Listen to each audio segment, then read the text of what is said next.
बहुत सारे पाकिस्तानी घरों में आउटडोर स्पेस को बिल्कुल भी प्रॉपर्ली डिज़ाइन नहीं किया जाता।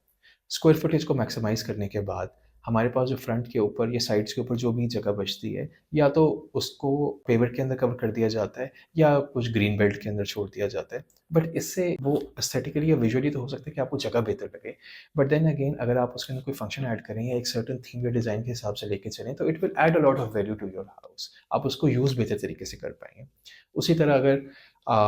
आपके पास अगर कोई अच्छा टेरेस है और वो सिर्फ़ एम्प्टी पड़ा हुआ है, तो उसकी वेदरिंग और उसकी एजिंग बहुत जल्दी स्टार्ट हो जाएगी। बट अगर आपने उसको as a roof garden develop किया है या आपने उसको एज़ एन इवनिंग स्पेस के अराउंड डेवलप किया हुआ है, तो it will always look very well. और वो स्पेस जितनी भी आपके इस्तेमाल में रहेगी, उतनी ज़्यादा उसका connection in with the house भी बेहतर रहेगा। एक वाहिद ऐसा रीज़न है जिसकी वज़ह से आउटडोर स्पेसेस को यूजुअली नेग्लेक्ट किया जाता है, और वो है security concerns. But then again अगर प्लांटेशन सही तरह से की जाए और visual connection of the neighbouring house को डिस्कनेक्ट कर दिया जाए, तो उससे आप बहुत अच्छे तरीके से अपनी जगह को कंज़्यूम कर सकते हैं। इवन अगर आप फर्स्ट फ्लोर के ऊपर हैं और आपके पास एक अच्छी बालकनी है या एक अच्छा टेरेस है, और आप उसके ऊपर भी 5 फीट या 6 फीट हाई प्लांट्स लगा लें, तो वो सारी जगह जो है वो बहुत ईज़िली यूज़ेबल हो सकती है। ट्रेडिशनल आर्किटेक्चर के अंदर हमेशा बरामदा,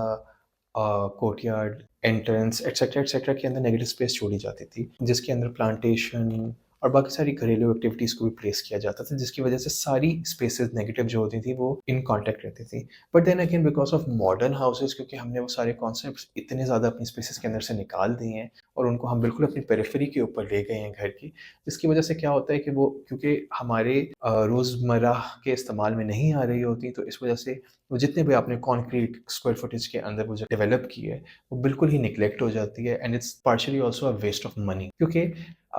शेड, बालकनी या टेरेस जो कुछ भी है उसके अंदर एक कंक्रीट सरिया, टाइल, वाटरप्रूफिंग, कुछ ना कुछ प्लम्बिंग भी दी जाती है, तो it comes with a certain cost. अगर तो आपको लगता है कि वो स्पेस आपके यूज़ में है ही नहीं और ना ही आएगी, तो देन इट्स बेटर कि आप डिज़ाइन लेवल के ऊपर ही उसको एलिमिनेट कर दें। You can have a very practical house without even a balcony और अ टेरेस, बट देन अगेन अगर आपको अपनी स्पेस के अंदर ये सारी चीज़ें चाहिए, तो it's always good to make them at max usable. Usually हमारे पास रियल एस्टेट डेवलपर्स की वजह से एक misplaced idea of a luxury आ गया है, जिनके अंदर हमें ऐसा लगता है कि अगर सामने एक ग्रीन पैस्चर ऑफ लैंड होगा हमारे घर के, तो that would add a lot of value to the house. But then again it's always good to see कि उस ग्रीन पैस्चर ऑफ लैंड के अंदर आप कौन सी एक्टिविटी प्लेस करें और उसको किस तरह से डिज़ाइन करें। सो बड़े घरों के अंदर इट्स ऑलवेज गुड कि आप नेगेटिव एरिया को वहाँ पे रखें जहाँ पे आप सबसे ज़्यादा उसको इस्तेमाल करेंगे, रादर देन कि आप उसको किसी ऐसी जगह पे प्लेस करें जो आपकी एक्सेस के अंदर ना हो। सो एक अच्छी आउटडोर स्पेस को डिज़ाइन करने के लिए सबसे पहले इट्स इम्पोर्टेंट कि आप उसका पर्पस डिफाइन करें। पर्पस से मुराद ये है कि आप अपने ज़हन में ये सोचें कि वो कौन-सी एक्टिविटी है जो इस आउटडोर स्पेस को सर्व करेगी। देन इट्स इम्पोर्टेंट कि आप उसके अंदर प्रॉपर शेडिंग दें, उसका एनक्लोजर प्रॉपर करें ताकि सिक्योरिटी कंसर्न्स सही तरह से हल हो सकें। और उसके बाद सबसे ज़्यादा इम्पोर्टेंट पॉइंट है कि आप जितने भी आउटडोर स्पेस बना रहे हैं, उसका डायरेक्ट कनेक्शन विद इंडोर के साथ रखें। इसका ये मतलब नहीं है कि आपने खिड़की बनाई और उसके अंदर एक स्लाइडिंग डोर लगा दिया और उससे आप कहेंगे कि स्टेप आउट होके हम अपने गार्डन में एंटर हो रहे हैं। इट्स जस्ट दैट कि जो ग्रीन एरिया है, उसको कन्वर्ट होना चाहिए एक सेमी कवर्ड एरिया में और फिर कवर्ड एरिया के अंदर, सो दैट कि जो दोनों जगहों का कनेक्शन है वो ज़्यादा बेटर बन सके, विजुअली भी और स्पेशली भी। फार ईस्ट के अंदर जो रेजिडेंशियल आर्किटेक्चर है, उसके अंदर हमने बहुत ऐसे देखा है कि वो अपनी kitchen spaces, even dining spaces, even Japan के अंदर भी उनको सेमी कवर्ड या ओपन एरिया के अंदर प्लेस करते हैं, जिसकी वजह से वो